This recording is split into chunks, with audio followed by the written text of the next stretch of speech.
Psychologist અને neurologist આ બંને વચ્ચે મોટેભાગે ખ્યાલ ના હોય એમ લાગે કે બંને દિમાગના ડૉક્ટર છે. એન્ઝાઇટી, ડિપ્રેશન, પર્સનાલિટી ડિસઓર્ડર, સાયકોસિસ એટલે બિહેવિયરલ પ્રોબ્લેમ, આ બધા જે રોગો છે એ સાયકેટ્રીના દાયરામાં આવે. મગજ એ હાર્ડવેર છે અને મન એ સોફ્ટવેર. એટલે મગજ પાસે કેટલા પાવર જો ન્યુરોલોજિસ્ટ તરીકે કહેવા માંગતો હોય બિલિયન ન્યુરોન્સ એ બ્રેનની પોતાની સામગ્રી છે. કે આટલું બધા પાવર છે પણ મોટા ભાગે લોકો એવું કહે કે આપણે તો મગજનો ખાલી 5% કે 2% કે એટલો જ ઉપયોગ કરીએ છીએ. એ મિલિયન એટલે 10 લાખ 90 મિલિયન બુક આપણે સ્ટોર કરી શકીએ એટલી કેપેસિટી આપણી પાસે છે. સુખોપનિષદ બુક આપે લખેલી છે. બ્રેન વધારે વાપરી જે કેલ્ક્યુલેટિવ મેથેમેટિક સાયન્સનો બ્રેન છે. Light brain generally art, creativity અને પ્રોડક્ટિવિટી બ્રેન એટલે ભણીમાં આ એક ફર્ક છે. એટલે મગજને ટાઈમસર આરામ આપવો જરૂરી છે. An apple A day keeps the dog right. Doctor Suresh Shah, આપને મારી પોડકાસ્ટ ચેનલ પર વેલકમ કરતા અમે ખૂબ જ ખુશીનો અનુભવ કરી રહ્યા છીએ. So thank you very much sir. અમારા ઇન્વિટેશન પર આજ આપ અમારી પોડકાસ્ટ પર આવ્યા છો. અમે ખુશી અનુભવી રહ્યા છીએ પણ તમે તો ખુશીના પણ ડૉક્ટર છો. અને સુખોપનિષદ બુક આપે લખેલી છે. સાથે સાથે સુખ પર ઘણું બધું તમે રિસર્ચ કરેલું છે, મેડિટેશન પણ ઘણું બધું રિસર્ચ કરેલું છે. અને આમ એવું કહેવાય કે આપ ન્યુરોલોજિસ્ટ, દિમાગના ડૉક્ટર. પણ એક સામાન્ય માણસને સાયકોલોજિસ્ટ અને ન્યુરોલોજિસ્ટ આ બંને વચ્ચે મોટેભાગે ખ્યાલ ના હોય એમ લાગે કે બંને દિમાગના ડૉક્ટર છે. તો કદાચ આ બંનેના વચ્ચેના ડિફરન્સથી શરૂઆત કરીએ સર. આપનો પ્રશ્ન બહુ મહત્વનો છે એટલા માટે કે અમારે ત્યાં 6 ન્યુરોલોજી ટીમ છે મારા ક્લિનિકમાં, પણ અમારે ત્યાં કમસે કમ 5-7 પેશન્ટ રોજ સાયકોલોજીવાળા સાયકિયાટ્રિસ્ટના પેશન્ટો અમારે ત્યાં ભૂલથી આવી જાય છે, જેને અમારે રિક્વેસ્ટ કરીને સાયકિયાટ્રિસ્ટ પાસે પાછા મોકલવા પડે. રાઈટ. એનું કારણ કે લોકોને મન, મગજ અને એમના લગતા રોગો વિશે બહુ ક્લેરિટી નથી. એન્ઝાઇટી, ડિપ્રેશન, પર્સનાલિટી ડિસઓર્ડર, સાયકોસિસ એટલે બિહેવિયરલ પ્રોબ્લેમ, આ બધા જે રોગો છે એ સાયકેટ્રીના દાયરામાં આવે. ચિંતા થવી, હતાશા થઈ, મરી જવાની ઈચ્છા થઈ, એકની એક વસ્તુનું વારે ઘડીએ બોલ કરવું, આડું અવળું રટણ કરવું, ગુસ્સો કરવો, મારામારી કરવી, વર્તણૂકની સમસ્યા, બધું સાયકેટ્રીનું.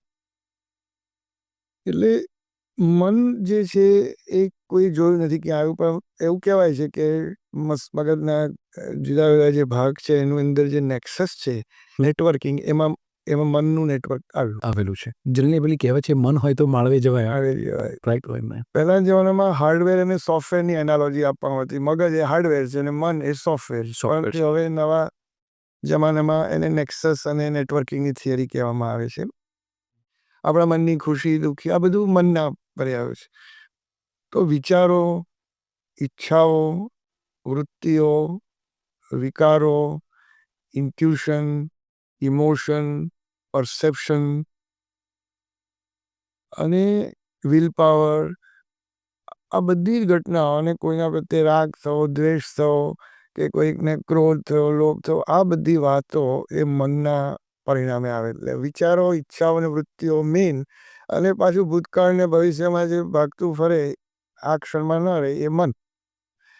જ્યારે તમે મગજની વાત કરો તો એ તો હાર્ડવેર છે. ઇટ્સ એ બાયોલોજિકલ ઓર્ગન, અને જેના ફંક્શન બાયોલોજિકલ છે અને ન્યુરોકેમિકલ છે, કેમિસ્ટ્રીને લગતા છે. એટલે કે શું કે મારે હાથ ઊંચો કરવો છે, મોટર મુવમેન્ટ, એ બ્રેનનું ફંક્શન આવી ગયું. ઓકે. અહીંયા મને સંવેદના થાય છે એ મગજનું ફંક્શન આવે. યુરિન, સ્ટૂલ વગેરે જે અથવા પલ્સ, બ્લડ પ્રેશર, આ બધા મગજના ફંક્શન આવે. એવી રીતે બેલેન્સ, કોઓર્ડિનેશન, આ બધું નાનું મગજ જે કહે છે. બરાબર છે. રાઈટ. આવી રીતે કોમ્યુનિકેશન, આપણે જે વાત કરીએ છીએ, સ્પીચ, કોમ્યુનિકેશન, ઇન્ટેલેક્ટ, મેમરી, જેને આપણે સ્ટોર કરીએ વગેરે. રાઈટ. પણ રેકગ્નિશન ઓફ મેમરી માઇન્ડમાં જાય, પણ સ્ટોરિંગ છે એ બ્રેનમાં આવે. વાહ. બહુ ઇન્ટરેસ્ટિંગ વસ્તુ. ઇન્ટરેસ્ટિંગ છે. રાઈટ. રાઈટ. અને આ સાથે મગજ છે તો પ્રોસેસિંગ કર્યા કરે, જાત જાતના ધંધા, કે હાસ્ય થવું, કે કોઈક વસ્તુ પર એને ડિટેલ એનાલિસિસ કરવું, ગણિતની લોજિકલ થિંકિંગ આવે બધું એની અંદર એની અંદર આવી ગયો. એટલે મગજના રોગોમાં શું આવે કે મારે હાથ પગ નથી હાલતો, લકવો થયો, પેરાલિસિસ, સેન્સેશન જતા રહ્યા, સંવેદના, સ્પીચ જતી રહી, મેમરી જતી રહી, બેભાન થઈ ગયા, કોમામાં જતા રહ્યા, પાર્કિન્સન તમે સાંભળ્યું હશે. રાઈટ. પછી અલ્ઝાઇમર એટલે મેમરીને લગતી બધી જે સમસ્યાઓ છે, કોર્ડિનેશન એટલે ઇમ્બેલેન્સ, જેને એટેક્સિયા કહેવાય, તે નસો સુકાવી, પેરિફરલ નર્વસ સિસ્ટમમાં આવે, ન્યુરોપથી તમે સાંભળતા હશો, ડાયાબિટીસ, બરાબર. આ બધું બ્રેનના બે ભાગ, નર્વસ સિસ્ટમના brain itself and spine nervous system of the peripheral neuro. આ ક્ષણિક વસ્તુ ખાસ કહેવા માગું છું આપણા દર્શકોને કે ભાઈ મગજ જેવું સુપર કોમ્પ્યુટર થયું નથી, થશે નહીં. બરાબર છે. તો આઈ થિંક મગજ પાસે કેટલા પાવર, જો કદાચ એઝ અ ન્યુરોલોજીસ્ટ તરીકે આ કહેવા માંગતો હોય તો શું આપને કહેવું છે? 100 બિલિયન ન્યુરોન્સ એ બ્રેનની પોતાની સામગ્રી છે, અને એક ન્યુરોન બીજા ન્યુરોન જોડે કોમ્યુનિકેટ કરે જે એને સાઇનેપ્સ કહેવાય, they talk to each other. Right. એવા 100 ટ્રિલિયન કરતાં વધારે સાઇનેપ્સિસ છે, અને સેકન્ડના 16મા ભાગમાં બ્રેન અહીંયાથી તે છેક ટોચ સુધી મેસેજ લઈ શકે, પહોંચાડી શકે, એ જે છે આપણે એટલું ફાસ્ટ થતું હોય, અને એક સાથે billions of neurons they communicate with each other and talk and so this is not possible in. So I think આપણે જે પહેલા કહેતા તત્પિંડે સુબ્રહ્માંડે, આ એના જેવી વસ્તુ થાય. બ્રહ્માંડે અને બ્રહ્માંડે કારણ કે ઉપર પણ ગેલેક્સીમાં આટલા બધા કેટલા તમે જુઓ કે આ આખી જે રચના છે એનું આ બિલકુલ આ એક મિની સંવર્ધન છે આપસીમાં. અને આમાં મને એક વચ્ચે મને ખાલી પ્રશ્ન થાય કે આટલા બધા પાવર છે, પણ મોટા ભાગે લોકો એવું કહે કે આપણે તો મગજનો ખાલી 5% કે 2% કે એટલો જ ઉપયોગ કરીએ છીએ. તો શું એ સાચી વાત છે? અને જો કદાચ પોતાના પાવરને વધારવું હોય તો કેવી રીતે વધારી શકાય?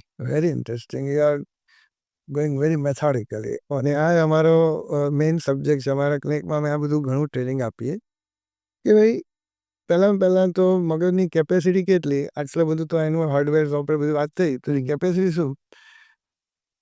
તો 1000 પેજની એક બુક હોય એવી 90 મિલિયન, 1 મિલિયન એટલે 10 લાખ, 90 મિલિયન બુક આપણે સ્ટોર કરી શકીએ એટલી કેપેસિટી આપણી પાસે છે. અથવા 300 મિલિયન ટીવી અવર્સ જેટલું એમાં કન્ટિન્યુઅસ તમે સ્ટોર કરી શકો. આવી તો ઘણી ભાષામાં પેગાબાઇટમાં એની કેપેસિટી છે. હવે એ સામે આપણે કેટલું આગળ, ભાઈ પેલો ગઈકાલ કોણ આવ્યું હતું એ આપણને યાદ કરતા. દર્શક મિત્રો પણ આગળ કરશે કે કાલે સવારે કદાચ કે બપોરે શું ખાધું હતું એ પણ મોટે ભાગે લોકોને યાદ. અને એ થોડા વખત પહેલાં તો આપણે બધું યાદ રાખતા હતા, પણ હવે આ બધા એટલા ગેઝેટ્સ આવી ગયા છે કે આમાં ખોલીને જોઈ લે, આમાં શું થયું, શું આવ્યું, ઓનલાઈન નંબરે આપણે યાદ નથી. પહેલા ઇનફેક્ટ આપણને એટલીસ્ટ 25-30 લોકોને નંબર યાદ રહેતા. હા, એટલે આપણે જે આપણે મગજને બીજાને સોંપી દેવાની કથા કરી એમાં અનુસંધાન થયું છે. આપણે મલ્ટિપલ સેટ શિફ્ટિંગ કર્યા, હમણાં ઘણીમાં વોટ્સએપ જોઈને, ઘણીમાં ફેસબુક કરી, પછી ઇન્સ્ટાગ્રામ પર ગયા, અને પછી ન જાણે કેટલી મલ્ટિપલ ઇન્ફોર્મેશન આપી દીધી. ટાસ્કિંગ અને મલ્ટિપલ બોમ્બાર્ડમેન્ટ બ્રેન, બિચારું બ્રેન થાકી જાય. આ સેટ શિફ્ટિંગ જે થાય એથી નહીં, અને કન્ટિન્યુઅસ આ જે અલગ અલગ પ્રકારના બોમ્બાર્ડમેન્ટ થાય એના બદલે માણસ જો એકાગ્ર થાય, ધ્યાની થાય, તો માઇન્ડ એકદમ અને બ્રેન એકદમ પાવરફુલ અને પ્રોડક્ટિવ થાય.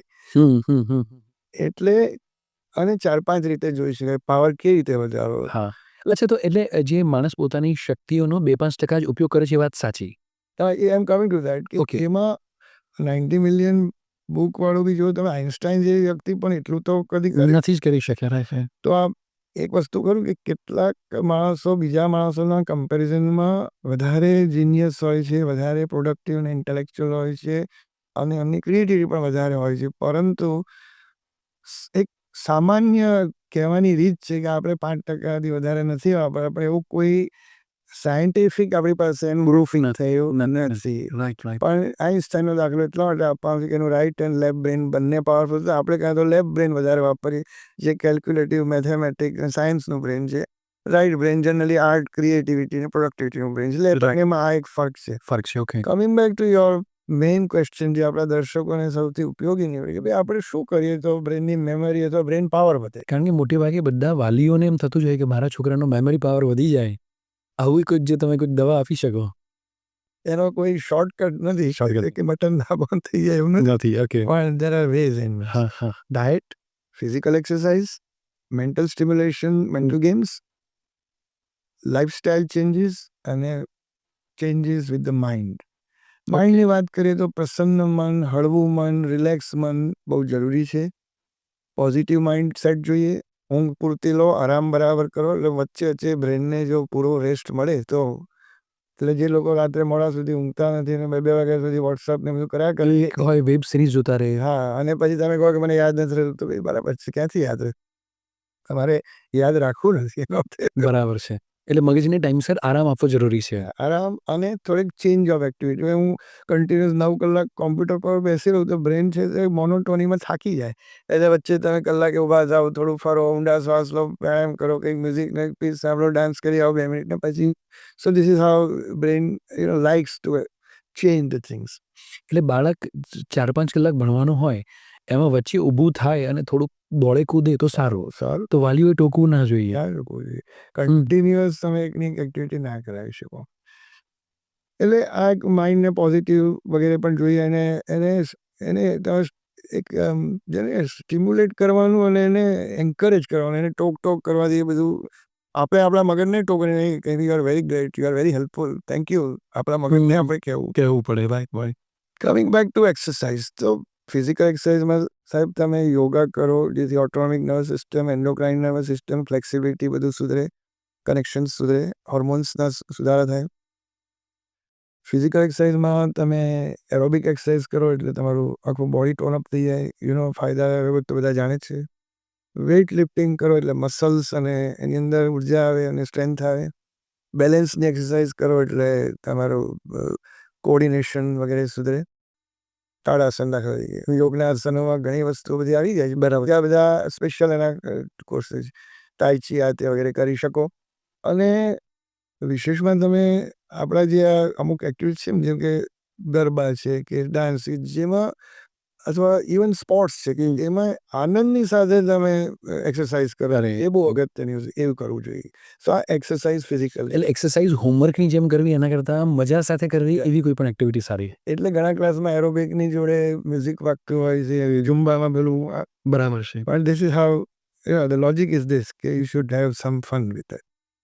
હવે મેન્ટલ એક્સરસાઇઝની વાત કરીએ તો આપણે સુડોકુ છે, પઝલ્સ છે, આડી ઊભી ચાવીઓ છે કે નામ ભરવા કે ક્રોસવર્ડ કે જે બી તમે બરાબર. અને જાતની પઝલ ગેમ્સ પઝલ્સ પણ સરસ રીતે. હા, એ તમે કરો તો બ્રેનને બહુ ફાયદો થાય. પણ જે લોકો આખો દિવસ આમાં લઈને જે પઝલ્સ રમતા હોય છે એ બ્રેનને પાછું નથી મળતું. એમાં કલર્સ ને આ તેને કે સ્કીમ છે જે વેરી ડીપ સાયન્સ. એટલે તમે આખો દિવસ સ્ક્રીન ને બધું કર્યા કરો ને એનાથી તમે કરો તો મગજને નુકસાન થાય કરે. એટલે મેન્ટલ ગેમ રમવાની છે પણ એ પણ ફિઝિકલ રમવાની છે, ડિજિટલ ગેમ નથી રમવાની.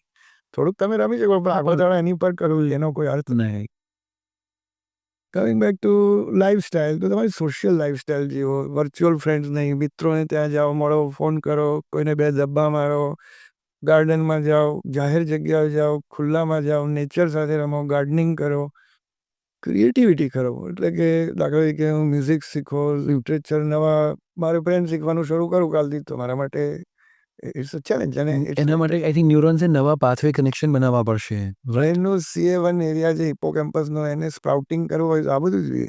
Music, literature, art, dance, creativity આ તમે જે બધું કરો છો હા, so please the way you are doing lot of creative things and helping communities. That also helps. If you help people, that also help brain. It's very interesting bonding in recent years. So આ પણ એક વસ્તુ આવે. એટલે mummy papa જે મોટી ભૂલ કરતા અત્યારે જોવા લાગે છે કે ભણો ભણો ભણો તો જ હોશિયાર બનશો એવું નથી. 360 ડિગ્રીની આ બધી જ વસ્તુને જો ધ્યાનમાં રાખશું તો જ બાળકોનું બ્રેઇન સારું થશે. Absolutely. રાઈટ. અને પરીક્ષામાં માર્ક લાવવા એ કંઈક વિકાસ નથી. અનફોર્ચ્યુનેટલી આ અત્યારની વિચિત્રમાં છે તો એ પછાડી ખરું. સો આ બધી વસ્તુઓ કરો તો સંલગ્નતા અને ક્રિએટિવિટી ડાબા હાથે લખવાનું છે. હું જમણા હાથથી લખતો હું ડાબા હાથે લખું એટલે મારું બ્રેન સરસ તૈયાર થાય, બીજા ન્યુરોન્સ ચાલુ થાય.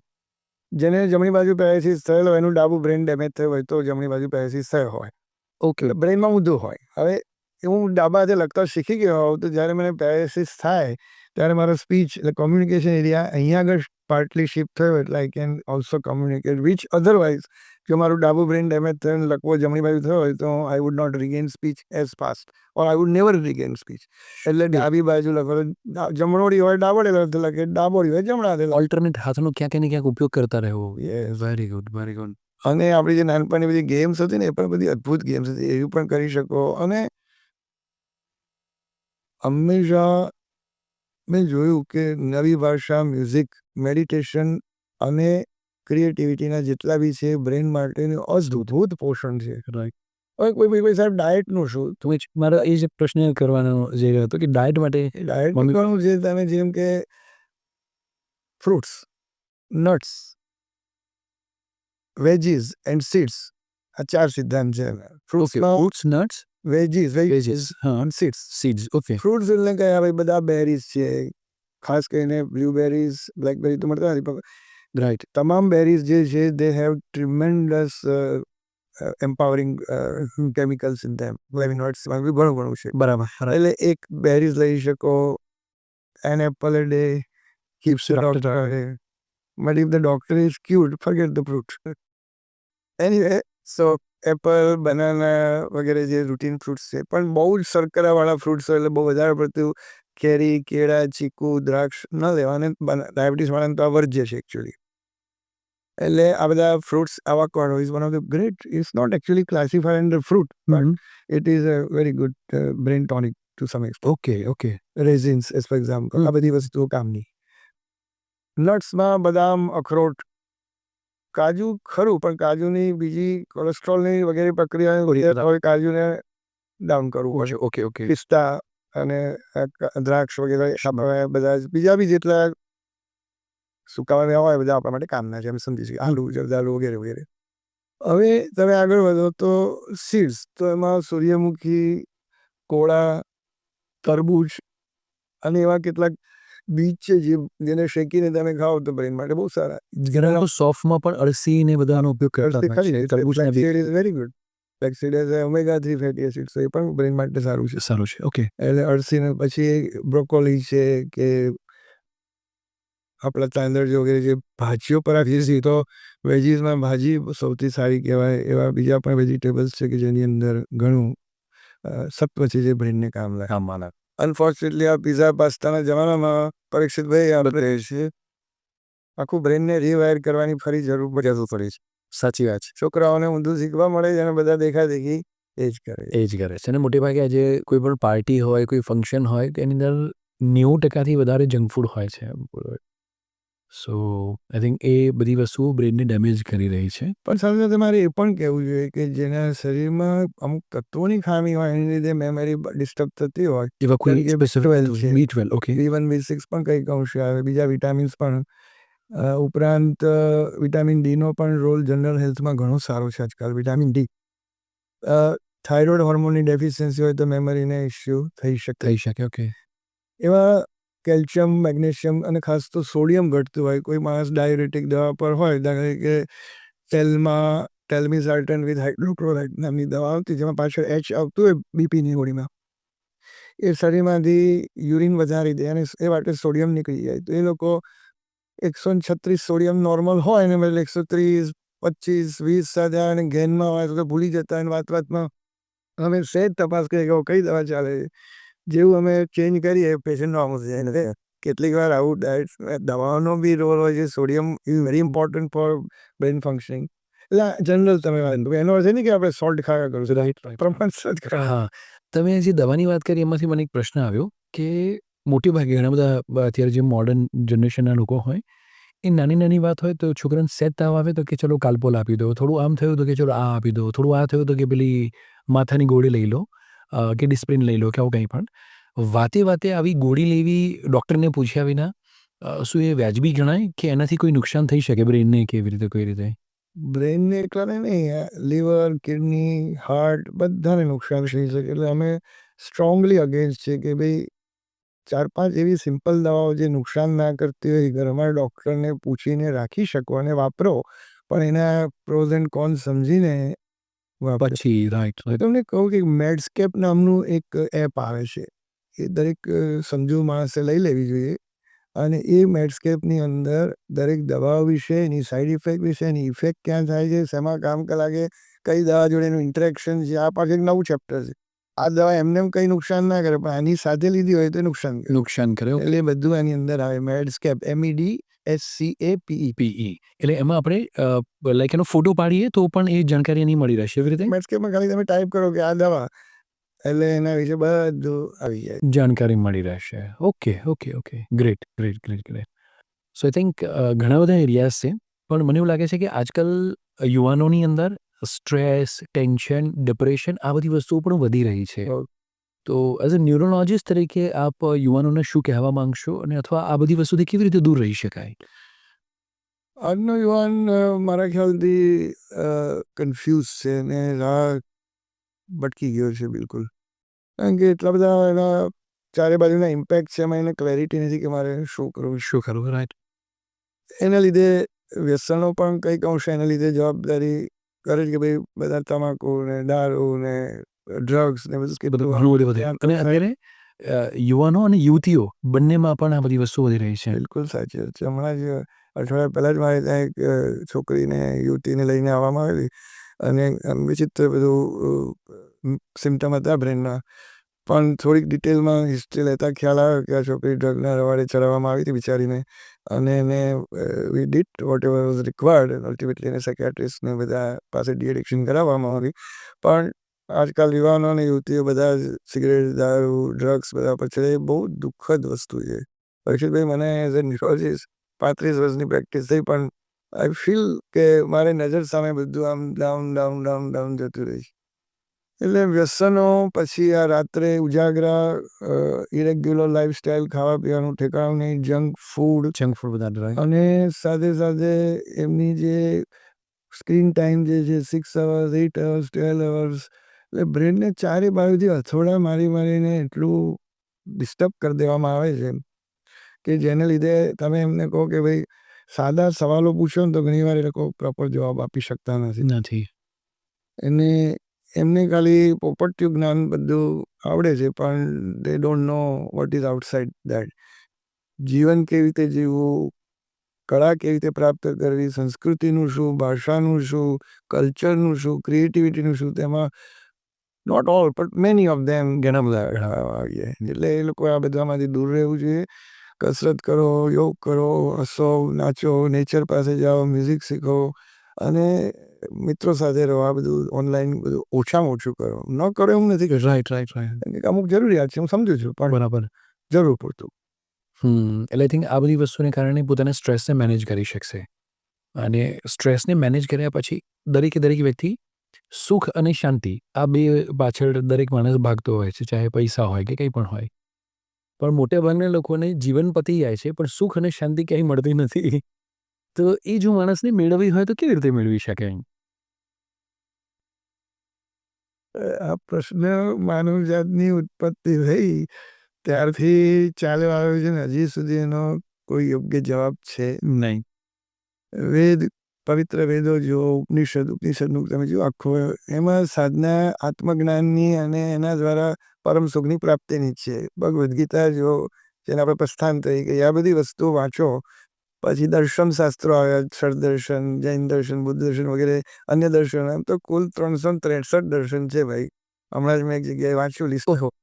બધાની અંદર મનુષ્યને સુખ અને શાંતિ કેવી રીતે મળે, કોઈ મોક્ષના રસ્તે કે કોઈ બીજા રસ્તે, પણ વાત તો એક જ આવે કે ભાઈ માણસે સુખી થવું જોઈએ. પણ એ બધું લખાણ ચોપડીઓમાં રહી જાય, લોકો સુધી પાત્ર નથી. ઘણા લોકોને એમ થાય કે સ્વર્ગમાં ગયા પછી સુખ છે, ઘણાને લાગે મોક્ષમાં ગયા પછી સુખ છે, કે ધરતી પર સુખ મળે કે કેમ અને કેવી રીતે મળી શકે. શકે. અને એ માટે મેં છેલ્લા 17 વર્ષથી ખૂબ વાંચ્યું, વિચાર્યું, મનન કર્યું, ચિંતન, રિસર્ચ બધું કર્યું. એમાંથી મને જે પ્રાપ્ત થયું એ મેં મારું પુસ્તક છે સુખોપનિષદ, એમાં મેન્શન કર્યું છે બધું. પણ મૂળ વાત શું છે કે આપણે જે કહ્યું એ તદ્દન સાચું કે દરેક માણસને પૂછ્યું કે તારે શું જોઈએ છે, તો એમ જ કહે આપણે શું, થોડું સુખ ને શાંતિ, બીજું શું જોઈએ. બધાને પોતાનો ગોલ ખબર છે, પણ મૃત્યુ વખતે તમે જઈને પૂછો ભાઈ તને તારો ગોલ મળી ગયો, ના સાહેબ એવું કશું બન્યું કે હું ભટકી ગયો. અને આવું કેમ થાય છે? સુખની ડેફિનેશન શું છે? સુખનો સાચો રસ્તો શું છે, આપણે સાચી વાત ખબર હોય તો કેમ એ કરી શકતા નથી, આ આખી વાત એ બહુ જ લંબાણપૂર્વક ચર્ચા કરી છે. પણ શોર્ટમાં વાત કરું છું. દરેક માણસની સુખની ડેફિનેશન એના પોતાના માનસિક આધ્યાત્મિક લેવલ પર આધાર રાખે. Okay, okay. મેં જોયું 3 પ્રકારના માણસો છે. મારા રિસર્ચમાં એવું મળ્યું મને કે આપણી જો સાદી આધ્યાત્મિક ભાષામાં વાત કરીએ તો સત્વ, રજસ અને તમસ 3 પ્રકાર છે. 3 પ્રકૃતિ. તો જે તામસિક પ્રકૃતિના માણસો છે, જે અનફોર્ચ્યુનેટલી 85% માણસોએ મારા રિસર્ચમાં એવો જવાબ આપ્યો કે ભાઈ તમને સુખ કેવી રીતે મળે, એવું મારા પ્રશ્નોત્તરીનો જવાબ એવો આપ્યો કે આપણે શું છે બીજું ભાઈ ખાવા પીવા મળે, મજા કરીએ, સ્વિટ્ઝરલેન્ડ ફરીએ, મસ્ત બધું સંગીત સાંભળીએ અને સરસ પરફ્યુમ સાંભળી જોઈએ અને ખાઓ પીઓ અને મોજ કરો. એટલે 5 ઇન્દ્રિયોના જે વિષય છે, આંખ, કાન, નાક, જીભ ને સ્પર્શ, એની અંદર જ એમનું જીવન પૂરું થાય. સુખ એમનું આમાં જ પૂરું થઈ જાય. તામસિક વસ્તુઓમાં સુખ શોધી રહ્યા છે. અને એ લોકોનું કેવું છે એનું કે બ્રેનમાં એક એક્શન પોટેન્શિયલ નામની વસ્તુ અમે બતાવી. નવમાં કોઈ કરંટ આવે આમ થયો અને પછી ડાઇસ ડાઉન. એટલે આમાં તમે એક સ્ટિમ્યુલસ આપ્યું કે ખાવાનું ગળ્યું ખાધું એટલે કરંટ આવે અને જતો રહ્યો અને પછી એની અસર ના રહે ત્યાં અંદર નાશ પામે. એમ આ જેવી તમે ઇન્દ્રિયોની વસ્તુ આપો એટલે એક ક્ષણ પૂરતું તમને એમ સારું લાગ્યું, સુખ મળ્યું પછી પાછું. હા, એને આપણે સુખ શબ્દ કરવો હોય તો એને ડિવાઈડ કરીને મોજ મજા શબ્દ કરીએ, કારણ કે ક્ષણિક છે, નોટ લાસ્ટિંગ. અને એનું પ્રોબ્લેમ એ છે કે એ ડોપામિન અને સિરોટોનિન નામના કેમિકલથી ઉત્પન્ન થાય અને એની પાછળ ફ્યુઅલ છે નોરએડ્રીનાલિન નામનું તત્વ જોઈએ. પ્રોબ્લેમ એ છે કે આ એક્શન પોટેન્શિયલ આવે એટલે જેવો પત્યો હોય એટલે પછી બ્રેનમાં ફરીવાર એની ઈચ્છા થાય. ડોપામિનનું ખાસિયત શું છે, એ ક્રેવિંગ કરે. આપણે કોઈને લાઈક કરીએ ને તો પેલાને કે ઘાવ ગમે, પછી બીજું લાઈક ના તો કોઈ લાઈક ના કર્યું એટલે દુઃખ થાય. એમ આમાં ક્રેવિંગને લીધે એને ફરીથી એની જ વસ્તુઓ અથવા એવી વસ્તુઓ જોયા જ કરે. જો ન મળે તો જે ક્ષણિક સુખ મળ્યું તો એની સામે લાંબુ દુઃખ મળે. એટલે આ સુખ નથી, આ ભ્રમણા છે. એટલે ટૂંકમાં તામસિક વસ્તુઓ જે 5 ઇન્દ્રિયોના વિષયો છે એ જે આપણા શાસ્ત્રો કહેતા હતા કેટલું સાચું કે ક્ષણિક સુખ માટે આપણે અપાર દુઃખ ભોગવે. પેલું જે મૃગજળ આપણે કહીએ એની જેમ કે માણસ એની પાછળ દોડ્યો જ જાય છે પણ એને મળતું નથી. અને અનફોર્ચ્યુનેટલી 85% લોકોને આમાં જ સુખ છે, કારણ કે તાત્કાલિક મળે છે અને એ ડિપેન્ડન્ટ બહાર ઉપર છે. કારણ કે મને કંઈ ખાવાની વસ્તુ મળી રહી, આ અંદરથી પ્રગટ નથી થતું, ટોટલી આઉટસાઇડ છે. આ બધું તમસ્યામાં આવશે. અને એની અંદર તમારે પૈસા કે કોઈ વસ્તુ આપીને ખરીદવાની વાત છે, બરાબર છે, કારણ કે એક્સટર્નલ છે. બરાબર. એટલે એક ક્ષણિક છે, પરાવલંબી છે, એટલે દીર્ઘકાલીન નથી. અને that is also related to craving. એટલે આ સુખ પર ચોકડો મારવો જોઈએ. એનો અર્થ એ નથી કે આપણે ન લઈએ, આપણે મનુષ્ય છીએ, થોડું ઘણું ખાઈએ પીએ મજા કરીએ, પણ એની પાછળ લાગી રહેવાય નહીં. આ એક પહેલો કન્સેપ્ટ ક્લિયર કરીએ. બરાબર છે.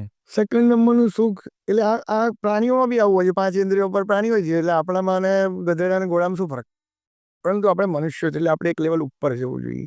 એટલે 12% લોકોએ મને એવો જવાબ આપ્યો કે સાહેબ અમારું સુખ તો અમે કંઈક સુંદર કામ કરીએ, કોઈક કોલેજ બનાવીએ, યુનિવર્સિટી બનાવીએ, લેક્ચરો ગોઠવીએ, કોન્ફરન્સ કરીએ, 5 માણસોને ખવડાવીએ પીવડાવીએ અને કોઈ લીડરશિપ કરીએ, સમાજ માટે કંઈક કરી શકે. મનુષ્ય છે તો મારે કંઈક મનુષ્યને લગતું કરવું જોઈએ કે નહીં.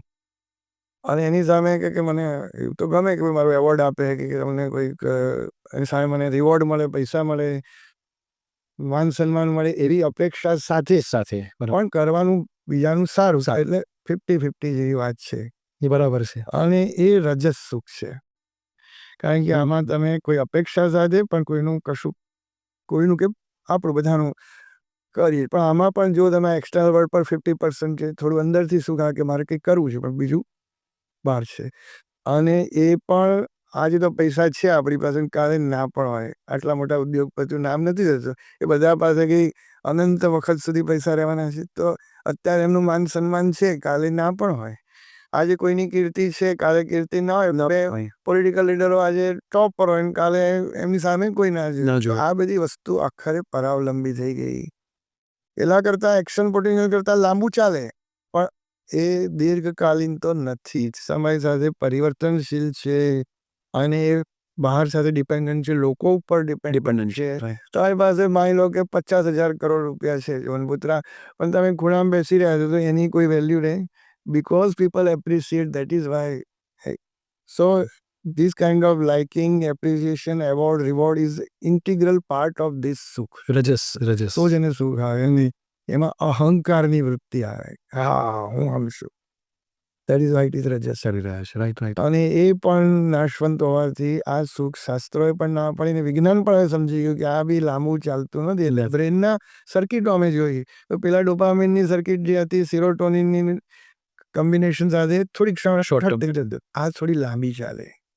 અને એ તમને એક જાતની આમ સેટિસ્ફેક્શન શબ્દ આવે, પેલી મોજ મજા જ આ સંતોષ. સંતોષ છે. હા.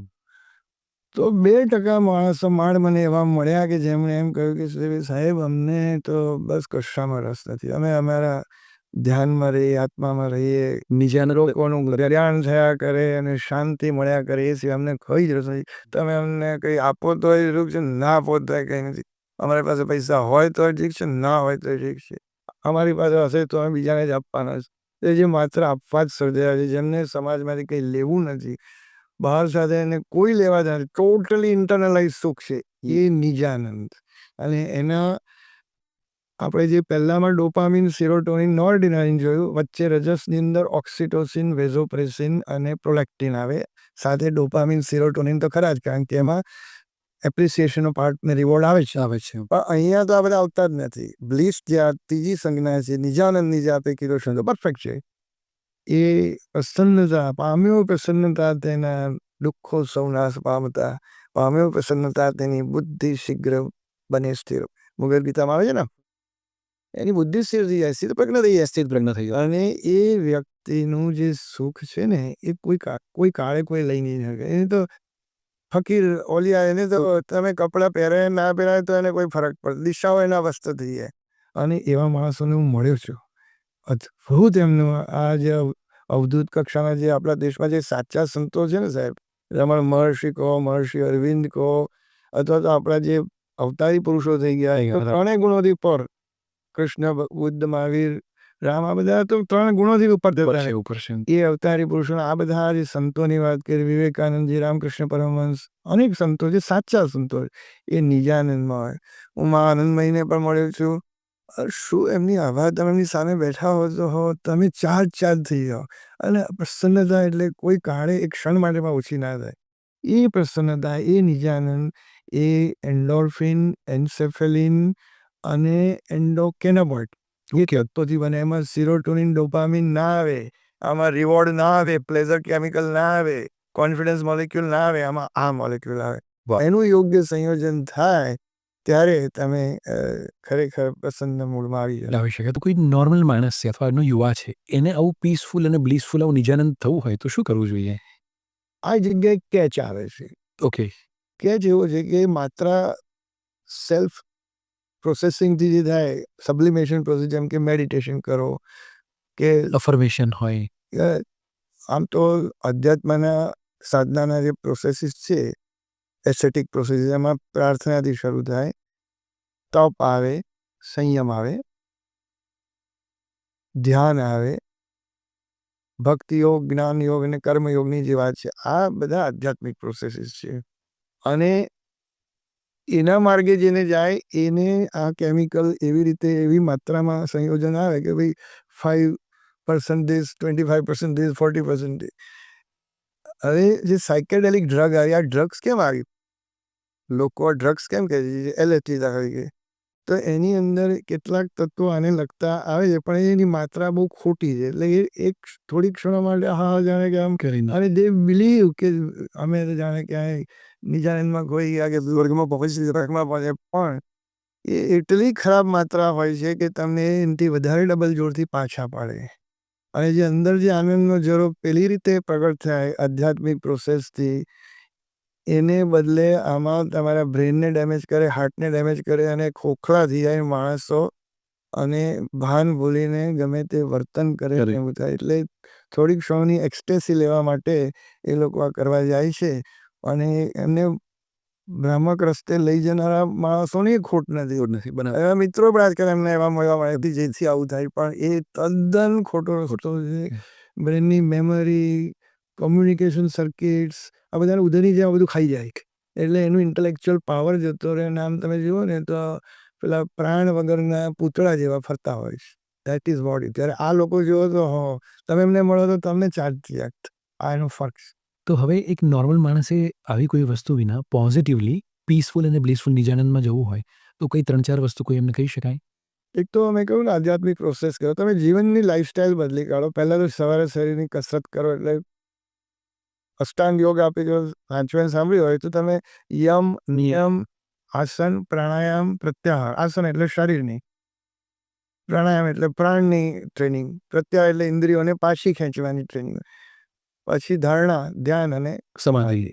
અને યમ નિયમ એટલે શું? 5 યમ અને 5 નિયમ આપ્યા કે ભાઈ સત્ય, અહિંસા, અસ્તેય, બ્રહ્મચર્ય ના ઉપર, કે જેને આપણે રિલિજન શબ્દ વાપરીએ છીએ, આ યમ છે. Actually basic રિલિજનનું main infrastructure 5 Yama છે. આપણે બધા જ જાણીએ છીએ કે સત્ય, અહિંસા, બ્રહ્મચર્ય, પરિગ્રહ અને અસ્તેય એટલે ચોરી ન કરવી. બરાબર.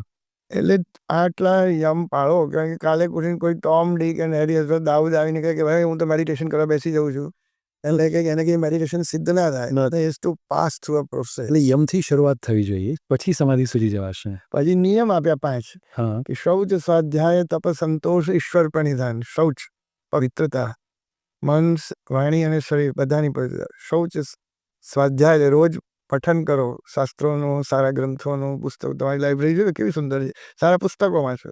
શૌચ, સ્વાધ્યાય, તપ, થોડું થોડું શરીરને, મનને કસો, ટ્રેન કરો. આજે મને ઈચ્છા થઈ કે મારે પિક્ચર જોવું, પણ હું ના નહીં જોઉં અને હું એના બદલે ધ્યાન કરીશ, તો એ તપ થયું. સંતોષ દરેક જે છે એમાં શું છે, આપણે આપણાથી બનતું કર્યું, પછી મને આ કેમ ના મળ્યું, હાઈવોય નહીં કરવાની, રાગ દ્વેષ નહીં કરવાનો. અને ઈશ્વર પરિધાન એટલે ઈશ્વરમાં માનતા હો અથવા કોઈ પરમ શક્તિમાં માનતા હોય, તો જેમાં બી તમારાથી સુપીરિયર જેમાં માનતા હોય એને વંદન કરો. જેથી ઈશ્વર પરિધાન ભક્તિ કરો. આ યમ થયો, નિયમ થયો. પછી આસન એટલે શરીરની ટ્રેનિંગ કરો. પછી આવે પ્રાણાયામ એટલે પ્રાણની ઉપર તમે કંટ્રોલ કરો, જેમાં તમે અનુલોમ વિલોમ પણ કરી શકો, ભસ્ત્રિકા કરી શકો. આમ તો તમે ભસ્ત્રિકા છે, પછી ભ્રામરીથી કે છે મગજ વધારે તેજ થાય, તો એની પાછળનું કઈ સાયન્ટિફિક રીઝન હોય? એનો સ્ટડી અમારા મિત્રએ એમ્સ દિલ્હીમાં કરેલા છે. અને ભ્રામરી મનને શાંત કરી નાખે, એટલે જે વિચારોનો જે ખલબલાટ હોય એને શાંત કરી નાખે. પણ એની પાછળના રહસ્ય તો બહુ જુદા છે, ક્યારેક કરીશું. ગૂઢ વિજ્ઞાન છે આખું. આપણે પાસે જે આઈફોન હોય ત્યારે એમાં આપણે શું કરીએ છીએ, બધું ડાઉનલોડ કરી શકીએ ને આખા વિશ્વની ઇન્ફોર્મેશન. એમ અહીંયા પણ એક ફોન આપવામાં આવેલો છે માઇન્ડનો, અને યુનિવર્સલ માઇન્ડ ઉપર યુ માઇન્ડ.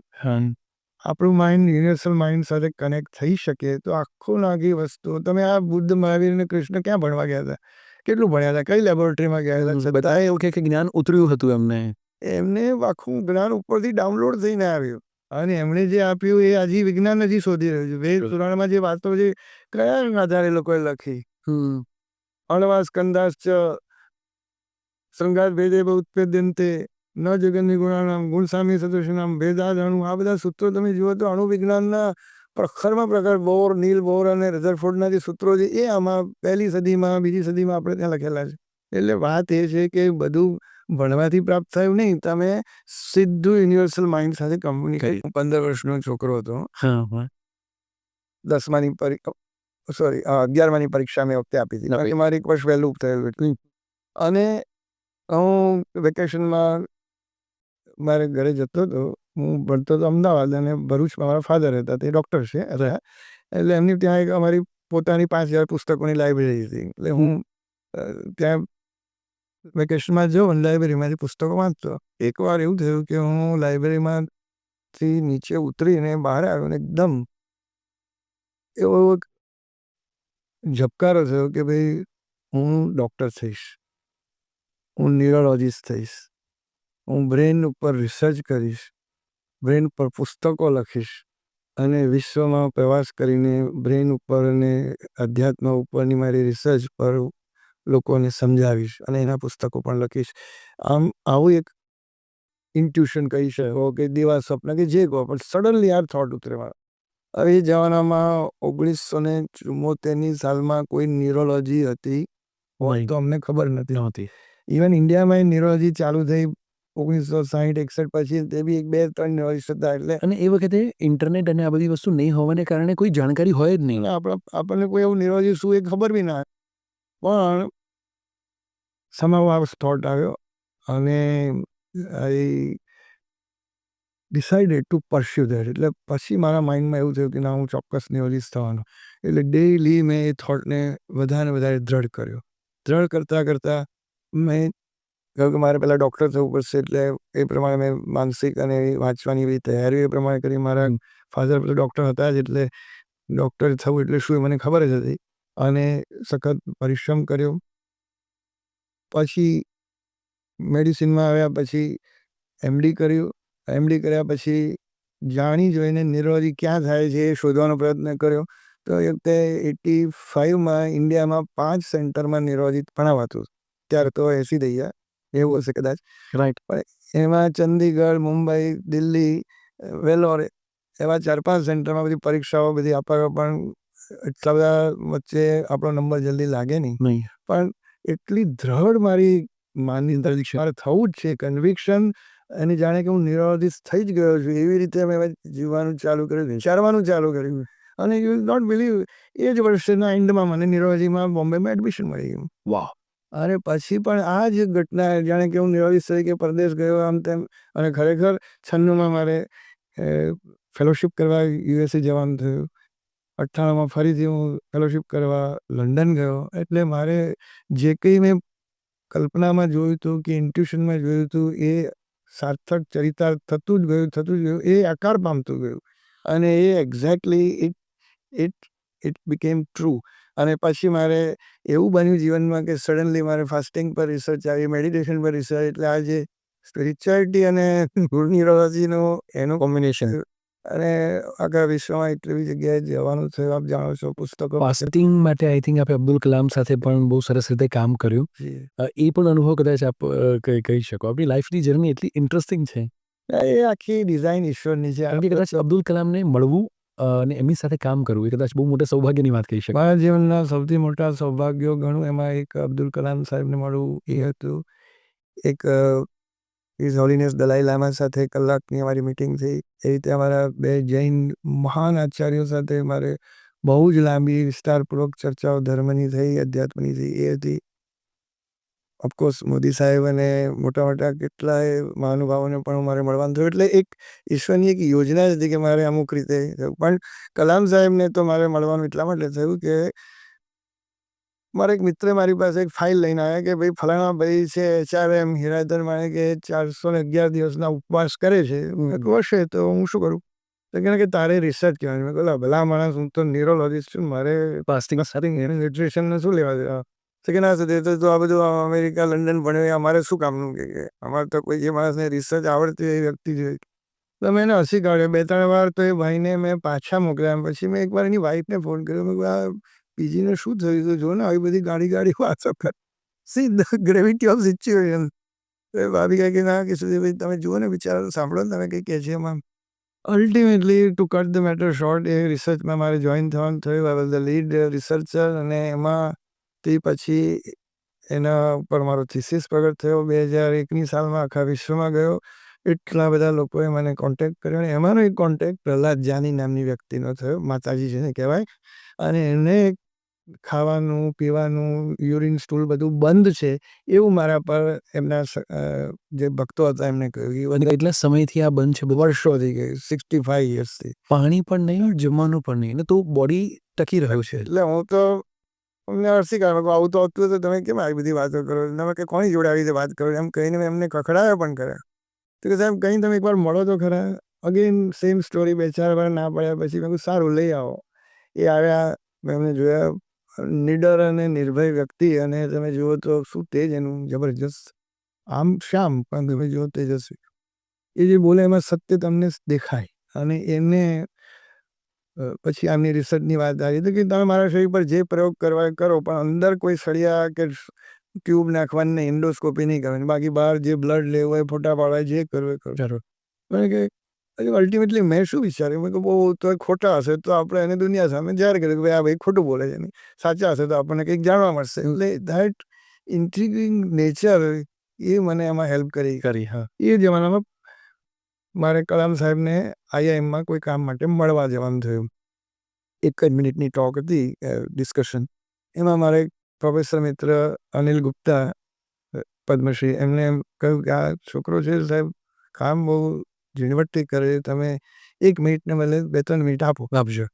પછી સાહેબે સાહેબ આવું કંઈક છે. there is no harm in studying. એટલો બધો તમે માણસ જો open minded, real scientific man, scientific spirit is open minded. અને એટલો કાઇન્ડ અને એટલો સોબર માણસ, મને આખી જિંદગી પર યાદ રહી હશે અમારી મિટિંગો. 5 મિટિંગ થઈ મારે એમની સાથે. પછી એમણે દિલ્હીથી સેલ્વામૂર્તિ સાહેબને મોકલ્યા, પછી નિપાસની ટીમ આવી. પહેલો પ્રયોગ થયો 2003માં, 2010માં મેં રિપીટ કર્યો. 2010માં 15 દિવસ ને 15 નાઇટ સેકન્ડનો એનો વિડીયો પાડ્યો, બંધ રૂમમાં રાખી. અને 32 scientists from DIPAS came here. અને અમે 24 ડોક્ટરો અને મોનિટરિંગ ટીમ ઓફ 100 ડોક્ટર, એ બધાએ ભેગા થઈને એટલો મેગા પ્રોજેક્ટ કર્યો. Sterling funded the project to some extent and some other people. Right. પણ એમાં અમે જોયું કે there are some people who have extraordinary capabilities. They can survive not on calories but on the cosmic sources of energy. અને સાહેબને આમાં બહુ રસ પડી ગયો. એટલે અમે આ લોંગ ટર્મ સ્પેસ ટ્રાવેલમાં જે જાય ને આપણા બધા એસ્ટ્રોનોમર્સ, એના માટે અમે આ પ્રયોગ મૂક્યો કે જો રોકેટનું વજન જો આ ફૂડને લીધે આટલું બધું વધી જાય એને બદલે ઓછું થઈ જાય તો ફાસ્ટ આપણે 45 દિવસમાં મૂનમાં પહોંચી જઈએ, 90 દિવસને બદલે, એઝ પર એક્ઝામ્પલ. એ પછી મારે નાસા જવાનું થયું, ત્યાં પણ અમારી મિટિંગ થઈ. એટલે બધું ઘણું ચાલ્યું. આખા વર્લ્ડમાં ધમાલ થઈ ગઈ. અને આ પ્રોજેક્ટ પછી અમારા જે તે વખતના ડિપાસના ડાયરેક્ટર હતા એલાવર્ધન, એમની સાથે મેં પ્રેસ કોન્ફરન્સ કરી. એવો મોટો ધમાલ રહી કે આખા વિશ્વના 188 ટીવી અલગ આખા વર્લ્ડના તમે બોલો ટીવી આવીને અહીંયા આગળ બધા ઇન્ટરવ્યૂ લઈ ગયા. ટાઈમ, લાઈફ, બધા magazines, all printed media world, એ બધા એની નોંધ લીધી. એનીવે, એટલે પછી પ્રોજેક્ટ ડિપાસ અને બીજાએ એમના લેવલે આગળ વધાર્યો. આઈ થિંક મને લાગે છે આ સાત્વિક સુખ છે. હા, આ સાત્વિક સુખ છે, નિજાનંદ છે આ હશે. જે મજા આવી ગઈ છે કે હા શું. પણ એ કરતાં મારે એ બધું જે જાણવા મળ્યું ને, એ ભાઈ કેવી રીતે યોગની પરિસ્થિતિમાંથી પસાર થઈને 3 ચોપડી ભણેલો માણસ આટલો મોટો યોગી કક્ષાનો કેવી રીતે થયો, એ બધું જાણવા મને મળ્યું. એટલે આવા મહાનુભાવોને એટલે એમને કેટલા વર્ષો સુધી ભૂખ્યા અને 75 years. He died at the age of 93. હમણાં 3-4 વર્ષ પહેલા કોરોનામાં ગુજરી ગયા. અને 75 યર્સ સુધી એ જમ્યા નથી, પાણી પણ પીધું નથી. અને દાખલા તરીકે મોઢું સાફ કરવા માટે વોટર નાખે તો પછી કોગળા કરીને કાઢી નાખે. એમાં બહુ હોય તો 50 ml લોસ બી ગયો, આમાંથી મ્યુકોઝામાંથી ગયું હોય તો ભાઈ જે માણસને જે જોઈએ જીવવા માટે કેલરી જોઈએ, વોટરનું એલિમેન્ટ જોઈએ ક્યાંથી? એ તમે એમને નવડાવતા ત્યાં આગળ 2 વાર નાહ્યા 15 દિવસમાં, તો એક ટબમાં બેસાડીએ, પાણી ગણીને 2 લીટર વોટર, એમાંથી કેટલું બહાર આવ્યું એ પણ જોઈ લઈએ. એટલે ક્યાંય લોસ ઓફ વોટર કંઈક ચમત્કાર આડો કંઈક રમત રમી જતા એ પણ ખરું. સાયન્ટિસ્ટો તો કેવા હોય એકદમ. અને જ્યારે આવું હોય ત્યારે તો માણસને માન્યમાં પણ ન આવે કે ખાધા પીધા વિના પણ રહી શકાય, એટલે વધારે થોડા કોન્શિયસ હોય. એક્ઝેક્ટલી. પણ એ વખતે જે મેં થીસીસ મૂકી કે તમારા જીનેટિક મોડિફિકેશન કેવી રીતે થઈ શકે, કોસ્મિક એનર્જી તમે કોસ્મોસમાંથી કેવી રીતે લઈ શકો, ક્રોનિક એડેપ્ટેશન કેવી રીતે કરી શકો, ઇકોનોમી ઓફ એનર્જી કેવી રીતે કરી શકો, એ બધી વાતો એમાં મૂકી. પણ it attracted the whole scientific and other community. અને એટલે એ મને ફ્યુચર મેડિસિન માટે સિલેક્ટ કર્યો. અરે આ બધી વાતો તો આપણે મૂળ ક્યાં સાથે પહોંચી ગયા. તમે જે આ મેજિકની વાત કરી તો આપનું જીવન પણ એક સરસ મજાનું મેજિક છે. આઈ થિંક 1982 આસપાસની વાત હતી કે જ્યાં આગળ ડૉક્ટરે આપણને કહી દીધું હતું. સો એ સરસ અનુભવ શેર કરશો. એ આપણે આ પ્રશ્નોની હું જાહેરમાં મેં બહુ વાર ચર્ચા નથી કરી, કારણ કે મને એમ લાગતું કે આમાં બધાને કેટલી સમજ પડે કે નહીં. પણ આપણે કયો જે પ્રશ્ન કર્યો એટલે હું સમજી ગયો આપ મારી બીમારી વિશે પૂછવા માગું છું. એવું થયું કે 1982માં મને એક સખત બીમારી થઈ કે હું પથારીમાં પડખું પણ ફરી શકતો નહોતો. મારા શરીરના બધા જ જોઈન્ટ્સ લોક થઈ ગયા. ફીવર આવે અને ખવાય પીવાય નહીં અને ઊભા થવાની તો વાત કે પથારીમાં પડખું ન ફરે. એ હાલતમાં મને મુંબઈ લઈ જવામાં આવ્યો. મારી સાથે મારો મિત્ર દર્શન હતો, મારા ફેમિલી મેમ્બર્સ પણ અમુક હતા. ત્યાં મને હોસ્પિટલમાં જસલોકમાં મારા ટેસ્ટિંગ વગેરે થયા અને પછી ડૉક્ટર ધોળકિયા અને બીજા રૂમેટોલોજીસ્ટ બધા ડૉક્ટરોએ તપાસે. બોમ્બેના સારામાં સારા ડૉક્ટરે તપાસ્યો. કારણ કે એ વખતે હું ફર્સ્ટ યર એમડીમાં હતો અને મારા પ્રોફેસર ડૉક્ટર હર્ષદભાઈ જોશી એમને મને ખૂબ સહકાર આપ્યો કે બેટા તારે સારા થવા માટે જે કરવું એ બધું કરીને આવો. એ અરસામાં મારા મધરને કેન્સર થયેલું હતું એટલે એનો પણ માનસિક રીતે હું ખૂબ વ્યથિત, એટલે બહુ ખરાબ ફેઝમાંથી પસાર થતો હતો. એમાં તપાસના અંતે થોડા દિવસ પછી ડૉક્ટરે એવું કહ્યું, મારા મોઢા પર જ કહી દીધું, કોણ જાણે કેમ, હું તો કોઈ દિવસ ના કહું, પણ મને એવું કહેવામાં આવ્યું કે ડૉક્ટર શાહ તમે જીવનને રેપઅપ કરો કે મેક્સિમમ 6 મહિના તમને મળશે એવું અમને લાગે છે. 1982માં એવું કહેવામાં આવેલું. એટલે આપ સમજી શકો છો મારી શું હાલત હશે. હજી તો લાઈફની શરૂઆત થઈ રહી છે. હા, was aspiring to become a neurologist. So all those things એ માણસને કહું તમે પછી ગયા. બહુ શોકિંગ છે. એક બાજુ મધરની કેન્સરની બીમારી, આ બાજુ આ બધા આઘાતો ખૂબ હતા. તો એ માણસો 1.5-2 મહિના અત્યંત નિરાશા અને જેને કહેવાય ને આમ અંધકાર જેવું પીરિયડ. બોમ્બે જ રહ્યો એ વખતે, મારી ટ્રીટમેન્ટ ચાલતી હતી સાથે. મારો દોસ્ત પણ મારી જોડે ઓલ ધ ટાઈમ રહ્યો. સડનલી આફ્ટર 2 months એક નાઇટમાં 2 વાગે હું જાગી ગયો અને અનંત સુખની લાગણી થઈ મારી અંદરથી, જેને આપણે વિસ્કોટ શબ્દ હું મારા માટે વાપરું. કહો સુધીર, તારે જીવવાનું છે, તું જીવીશ, સાજો થઈ જઈશ અને તારા બધા ડ્રીમ્સ તું પૂરા કરીશ. એટલું જ નહીં, હવેનું તારું જીવન લોકો માટે છે, માનવ કલ્યાણ માટે, હ્યુમેનિટી માટે, રિસર્ચ માટે અને સારા કામો માટે છે. And that is why you have to live. બસ આ કન્વિક્શન આવ્યું.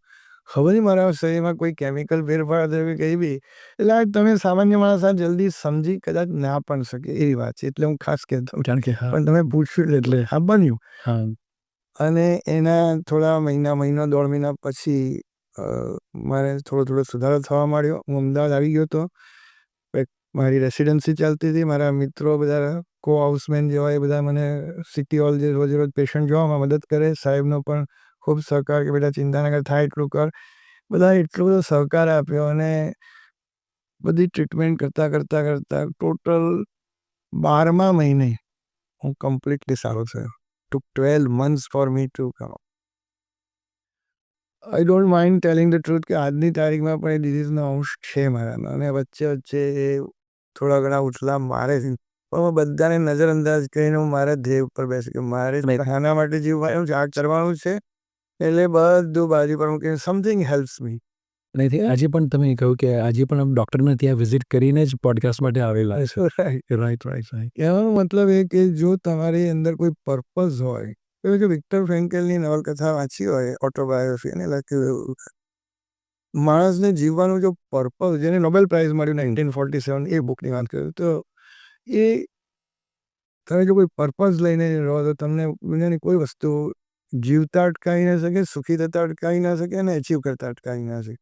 કન્વિક્શન હોવું જોઈએ, પછી એને દ્રઢ કરવાનું, પછી એને વિઝ્યુલાઇઝ કરવાનું, એની સાથે એને લગતા સ્ટેપ્સ લેવાના અને એ દિશામાં તમારે વધારે ઇન્વોલ્વ થવાનું, પ્લાન કરવાનું અને you have two believe that you have become that. Point આવતા પહેલાં તમે you start living that. As if I was, મને એવું દેખાતું હતું કે હું ગાડીમાંથી બહાર ઉતરી રહ્યો છું, દરવાજો શોફર ખોલી રહ્યો છે, હું મોટા મંચ ઉપર જઈને ભાષણ આપી રહ્યો છું. I use to see that and it all happened with me. So it's all mental games. So આ જગતમાં એક અમૂર્ત તત્વ છે, રાઈટ. જેની ઉપર તમે તમારી ઈચ્છા થોપો તો એ ત્યાં આગળ પ્રિન્ટ થઈ જાય. અને તમે જેટલી દ્રઢતાથી એને કરો એ વધારે દ્રઢ થાય ને રોજ તમે એના ઉપર અંકિત કરતા જાઓ તો એક દિવસે આકાર લઈને તમારી તમે લખી રાખો. Wonderful. How it happen to me and it can happen to any. I think જ્યારે ડૉક્ટરે કહ્યું કે 6 મહિનામાં હવે તમારે લાઈફને રેપઅપ કરવાની છે, એ વાતનો ઓલમોસ્ટ અત્યારે 43 વર્ષ, 43 યર્સ. ડૉક્ટરનો આભાર માનું કે જેણે મને આવું છે તે તો અંદરથી એવું કંઈક બન્યું કે વિસ્ફોટ છે. લેજિટ આઈ થિંક આપ વાત કરી રહ્યા હતા કે આપણી અંદર પણ એક મોબાઈલ છે અને યુનિવર્સમાંથી ડાઉનલોડ થાય છે. વન્ડરફુલ. iCloud અને uCloud.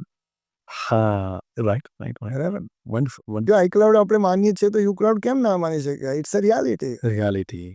અને આમ તમે મોદી સાહેબને જો કોઈ પણ સબ્જેક્ટ પર ગમે તે બોલી શકે છે. એવા કેટલાય કે જેમને કશાક સાથે કનેક્શન છે, જે ફટાફટ કરી શકે છે. અને મેં તમને દાખલા પણ આપ્યા બધા અવતારી પુરુષો તો એ જ્ઞાન ઉપર સંગ્રહિત છે. તમને એને ડાઉનલોડ કરવા માટે આ પ્રોસેસ એસેટિક પ્રોસેસીસ છે. વી કમ બેક ટુ પ્રાણાયામ. પ્રત્યાહાર. પ્રત્યાહાર. હા. પ્રત્યાહાર એટલે ઇન્દ્રિયોને વિષયોમાંથી પાછી મોજ મજામાંથી પાછી ખેંચી અને પ્રત્યાહાર આપવો એટલે એનાથી વિરુદ્ધ આહાર આપવાનો.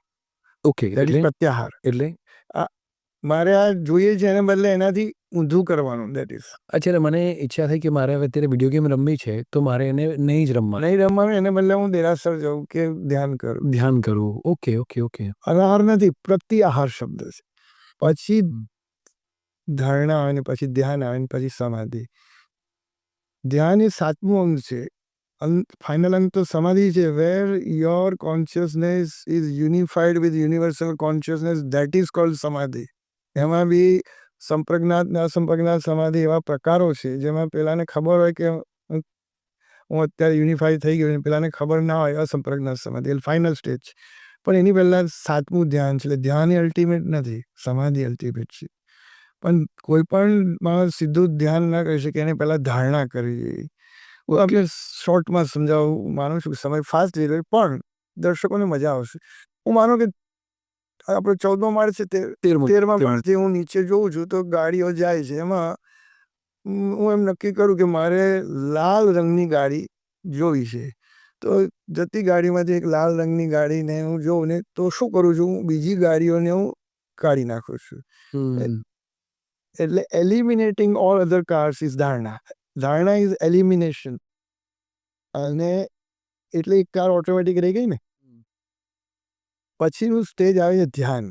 એટલે then I follow that car only. હું ને કાર એકમય થઈ રહી. રેડ કાર ઉપર જ ખાલી હું છે. અને જેમ કે કોઈ ચલચિત્ર ચાલતું હોય અહીંયા આગળ, તમે અહીંયા આગળ મૂક્યું હોય અને પછી ફટ દઈને હું એને સ્ટોપ કરું તો એક છેલ્લું ચિત્ર ત્યાં ચોંટી જશે.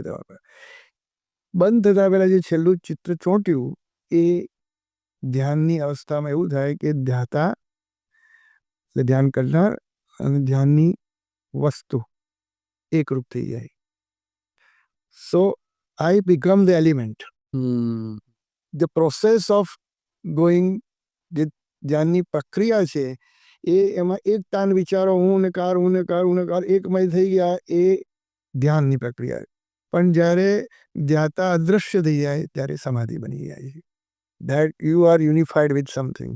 આ તમે જ્યારે ધ્યાનના પ્રયોગોમાં જાઓ ને ત્યારે ખબર પડે. ભલે વિપશ્યના કરો કે તમે પતંજલિથી કરો, આનાપાન સતિ પણ સારી રીતે કરો, પ્રેક્ષા કરો કે કથા ગુજાન, કેટલા બધા ધ્યાન, 120 પ્રકારના ધ્યાન તો ભૈરવ વિજ્ઞાન નામની ચોપડીમાં આપ્યા છે. એ સિવાય પણ ઘણા છે. એટલે એ કરો ત્યારે તમે, કહેવાનો મતલબ કે આખી ને આખી પ્રક્રિયા શુદ્ધિકરણની જે છે આધ્યાત્મિક પ્રક્રિયા છે. આ એક રસ્તો છે. એવો દરેક ધર્મના શાસ્ત્રોમાં પોતપોતાના ફેરફારો સાથે છે જ. પણ બધામાં કોમન વસ્તુ શું આવે છે કે ભાઈ તમે અહીંયાથી સ્પેસમાં જવું હોય તો સ્ટેટ ઓફ આઇનોસ્ફિયર બધાની બહાર નીકળીને જવું પડે ને. તો એના માટે રોકેટ જોઈએ કે અહીંથી ફેંકે તમને બહાર. તો એ રોકેટ એટલે યોગનું રોકેટ તમને પૃથ્વીની કક્ષામાંથી બહાર લઈ જાય ને વચ્ચે આ સ્ટેટ ઓફ એટમોસ્ફિયર તમને તકલીફ ના આપે એટલે એને ધક્કો પ્રોપેલ કરનારી વસ્તુ યોગ એટલે યુઝ, બે વસ્તુ જોડવી. અને એ જોડવી કઈ બે વસ્તુ? તમારે આત્મા સાથેનું સંયોજન કરવું, આત્માને પરમાત્મા સાથે કરવું છે. એ માટે યોગની ભૂમિકા એમાં જ્ઞાન યોગ, કર્મયોગ અને ભક્તિ યોગ અને આ રાજયોગની ભૂમિકા આવી. અષ્ટાંગ રાજયોગ. બરાબર. એ રીતે અષ્ટાંગ રાજયોગને બાયપાસ કરીને માત્ર ભક્તિના રસ્તે નરસૈયો પહોંચી ગયો. મીરાબાઈ નરસૈયો પહોંચી ગયા. એ રીતે જ્ઞાનદેવ વગેરે સંતો જ્ઞાન ને ભક્તિના સંયોજનથી પહોંચ્યા. એટલે આ બધા અલગ અલગ રસ્તા છે જ.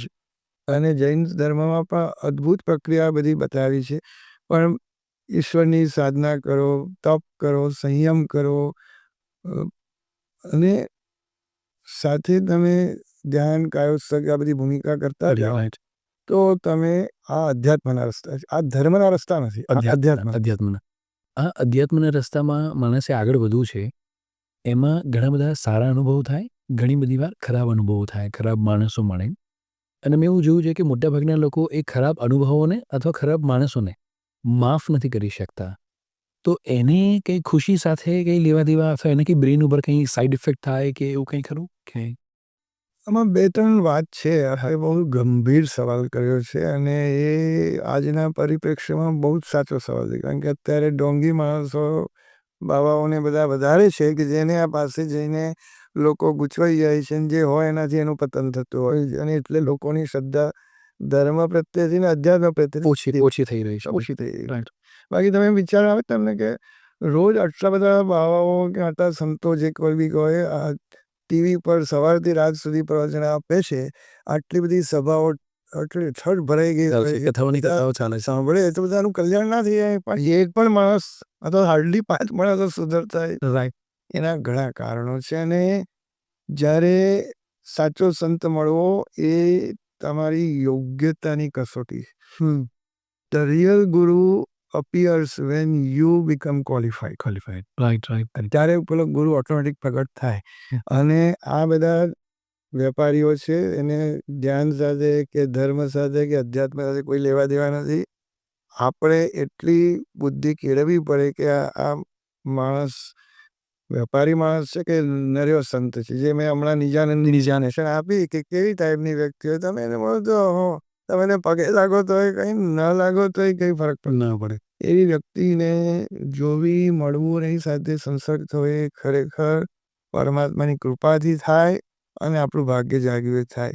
પણ આપણે એની અંદર થોડાક વિશિષ્ટ ચકાસણી કરી શકે. કદાચ કોઈ સારા ગુરુ શોધવા માટે કોઈ 2-4 કોઈ ક્વોલિટી ધ્યાનમાં રાખવી. તમે ગુરુની વાત કરો પણ હું સાચી વાત કહું કે મારે સાચો ડૉક્ટર મેળવવો હોય ને તો બી આજે ડિફિકલ્ટ. કારણ કે આજે બધું ઇન્સ્ટાગ્રામ અને સોશિયલ મીડિયા પર બધા 5માંથી 5 વરાળ મળી જાય. બાકી તમે સાચો વકીલ ના મળે, કોઈ સાચી વસ્તુ આ મળે. કારણ કે આ કળિયુગ છે, ભ્રમણાનો યુગ. એટલે સરસ નંબર શોધવું અઘરું પડી જાય છે. જે ગુરુ તમારી પાસે કંઈ માંગણી ના કરે, અપેક્ષા ના કરે, જેની આંખોમાં કરુણા હોય, જેના મળવાથી તમને ઓટોમેટિક શાંતિ થાય, એના જેવું કોઈ આમ ચકાસણી નથી. તમે મળો ને તમને આમ ક્લિક થઈ જાય એવા ગુરુ. અને જેની વાણીના, જેમના વર્તનમાં અને જેમના મનના વિચારોમાં એક મેળ હોય એવી વ્યક્તિ શોધવાથી મળે. પણ એ કરતાં કૃપાથી વધારે મારું માનશે છે. રાઈટ. અને હું આ ક્ષણે ચોક્કસ ઈશ્વરનો આભાર માનું કે મને સદગુરુ આપ્યા અને મારા જીવનમાં યોગ્ય સ્થળે યોગ્ય સમયે તે મારું યત્કિંચિત થોડું બી જે કલ્યાણ થયું આ કારણે. ખૂબ સરસ. એટલે આ બધી અધ્યાત્મના રસ્તા છે. અને એ કરો તો તમે નિજાનંદ પર પહોંચી જાઓ. અને એ નિજાનંદનું સુખ કોઈ લઈ ના શકે. એને બહાર સાથે કોઈ લેવા જ નથી. પરમેનન્ટ છે, કોઈના પર ડિપેન્ડન્ટ નથી અને એ કદી ક્ષય પામતું નથી. એટલે આઈ થિંક એવું કહી શકાય કે જીવતા જીવત મોક્ષની અનુભૂતિ થઈ જાય. એબ્સોલ્યુટલી. રાઈટ. એબ્સોલ્યુટલી. વન્ડરફુલ. સો નાઉ આ મેળવવા માટે આપણે મેડિટેશન, સ્પિરિચ્યુઆલિટી, સારા ગુરુ અને ઇનફેક્ટ અષ્ટાંગ યોગના બધા જ નિયમો, ઘણી બધી આપણે સરસ મજાની ચર્ચા કરી. તમે તમારા જીવનની અંદર આટલા બધા અચીવમેન્ટ્સ પ્રાપ્ત કરેલા છે. આ બધા જ અચીવમેન્ટ પાછળ કોઈ એક સોર્સ જે તમને લાગતું હોય કે જેને કારણે તમે આ કરી શક્યા છો, એવો કોઈ સોર્સ તમને એવું લાગે છે કે એ સોર્સને કારણે બધી જ વસ્તુ મળી રહી છે?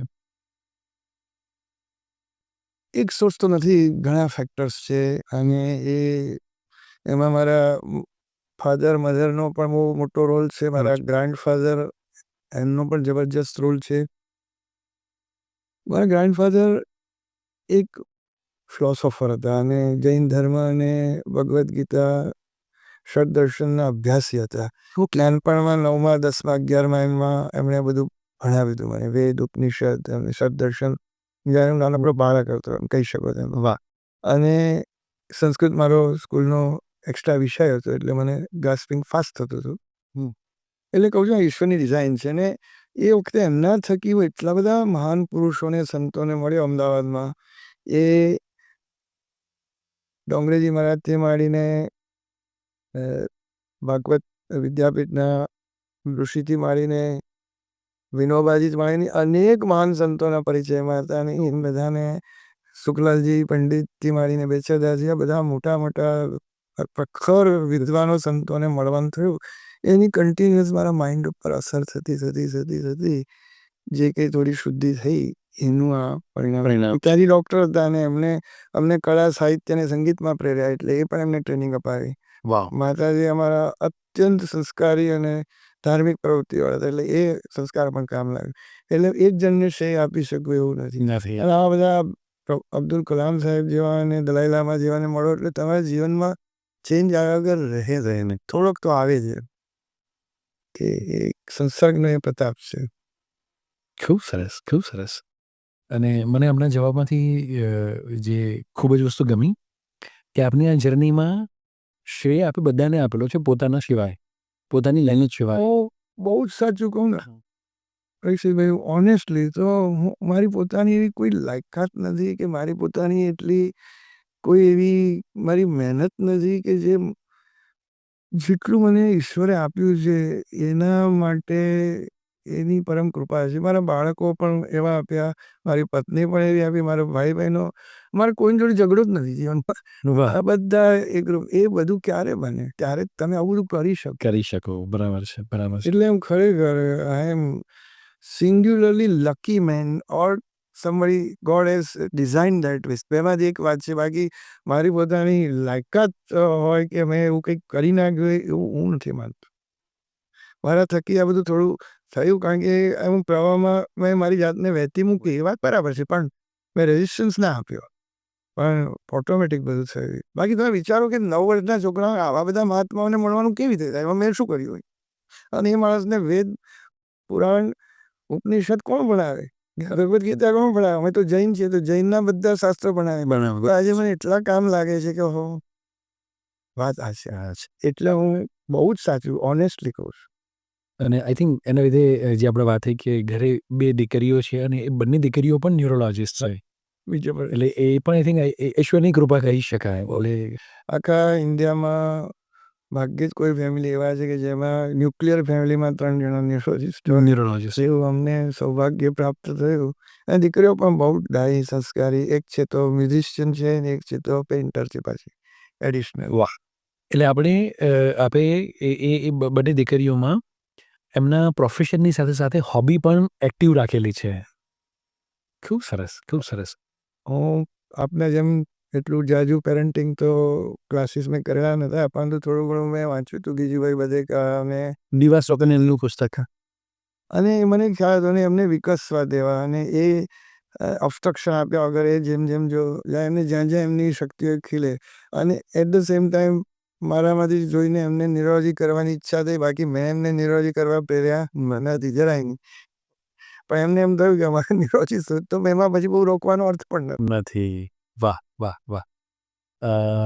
પારિવારિક જીવન વિશે અથવા તો પેરેન્ટિંગ વિશે આપને એવું લાગે છે કે અત્યારના કોઈ મમ્મી-પાપા જે બાળકોને ઘણીવાર ઘણો બધો ફોર્સ કરતા હોય છે, તો એવા માતા-પિતા માટે આપ શું કહેવા માંગો છો?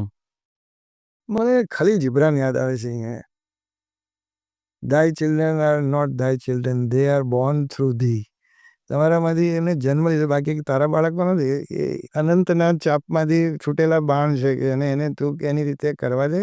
એમને પર કોઈ પણ પ્રકારનો કશું ઠોકી બેસાડ નહીં. એમની પોતાની ઈચ્છાથી તમારા થકી આવ્યા છે અને એમની રીતે અનંતની યાત્રામાં જવાના. એને તું સહકાર આપ, સપોર્ટ આપ, એમનું જે કંઈ પણ વ્યક્તિત્વ ખીલતું એમાં મદદ કર, એને સદગુણના વિકાસમાં હેલ્પ કર. પણ એને કોઈ બાળકની અંદર જે શક્તિ હોય, કોઈ ચિત્રકાર બનતો એને કે ડાક્ટર બનીને કંઈક શું મારી મચીને શું કરવાનું? અને કોઈક માણસને એક હું સારામાં સારો સ્પેસ સાયન્ટિસ્ટ થવાનો હોય તો એને કંઈ બીજું કંઈક કરવાનો અર્થ નથી. અને જે ખાલી બિઝનેસ માઇન્ડવાળો હોય એને તમે સાયન્ટિસ્ટ બનાવવા જાઓ તો એ બાળકના મન પર ને મગજ પર એવા તીવ્ર પ્રત્યાઘાતો આપે છે કે પેલું નહીં બને, એ નહીં બને કે ઉપરથી ખરાબ માણસ બનશે. અને એ એના જીવનમાં રહી જશે કે મારા ઉપર આ બધા અત્યાચારો કરવામાં આવેલા છે અને એ બહુ ખરાબ વસ્તુ છે. એને બદલે એને સુંદર રીતે સમજવું, પેરેન્ટિંગના કોઈ નિષ્ણાત પાસે મળીને એને એપ્ટિટ્યૂડ શું છે સમજવું, એને કેવી રીતે એને ટ્રેન કરવો એની દિશા લેવી, આવા પુસ્તકો સારા વાંચવા, આવી રીતે કરવું જોઈએ મારું માનવું છે. રાઈટ. વન્ડરફુલ. સો એકચ્યુઅલી આપ સ્પિરિચ્યુઆલિટી માટે, મેડિટેશન માટે, હેપીનેસ માટે અને બ્રેઇન માટે આ બધી જ વસ્તુઓ માટે કામ કરવાની સાથે સાથે હમણાં જે આપણે વાતચીત થઈ કે આપણને ગીતોનો પણ શોખ છે, ગાવાનો પણ શોખ છે. એના માટે એકાદ વાર આપણે પાછું કેરાઓકે માટે મળશે. પણ આપનું કોઈ ફેવરિટ ગીત જે આપ ગુનગુનાવવા માંગતા હોય? Okay. You want me to sing here? Yes. Sure. 100%. Hemant Kumar મારો પ્રિય ગાયક છે અને એનું કારણ કે મને એવું લાગે છે કે એનો અવાજ એ ઈશ્વરનો જો કોઈ અવાજ હોય તો આવો હશે, એવું સલીલદાયક જગ્યાએ કહ્યું હતું. અને લતા મંગેશકર એવું કહેતા કે એ કોઈક મંદિરમાં સાધુ પ્રાર્થના કરતો હતો, આવી રીતે કરતો હોય. અને મારા ફાધર પણ જે ડૉક્ટર હતા એ પણ એમના અવાજમાં ગાતા, એટલે હું પણ સમહાવ મારા મગજમાં આવેલે છે. રાઈટ. તો આપણા બે વિશે જ ગાયન ગાઈ લઉં. હા.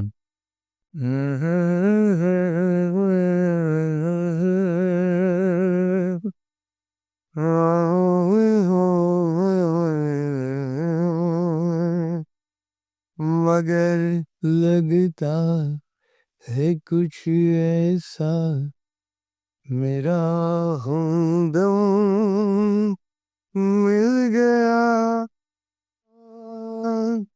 न तू हम जानू न हम तुम्हें जाने, मगर लगता है कुछ ऐसा मेरा हमदम मिल गया.